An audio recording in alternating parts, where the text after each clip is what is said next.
తన తండ్రి అయిన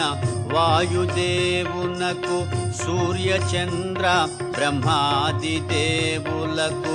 వానరేంద్రుడు మహేంద్రగిరిపై వందనములిడే పూర్వాభిముఖుడై రామనామమున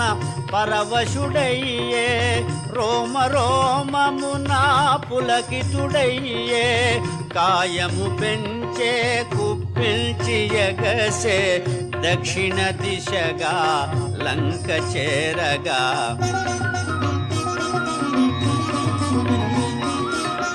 పవనతనయుని పదఘట్టనకే పర్వతరాజము గడగడవణకే ఫల పుష్పాదులు జల జలరాలే పరిమళాలు గిరి శిఖరాలు నిండే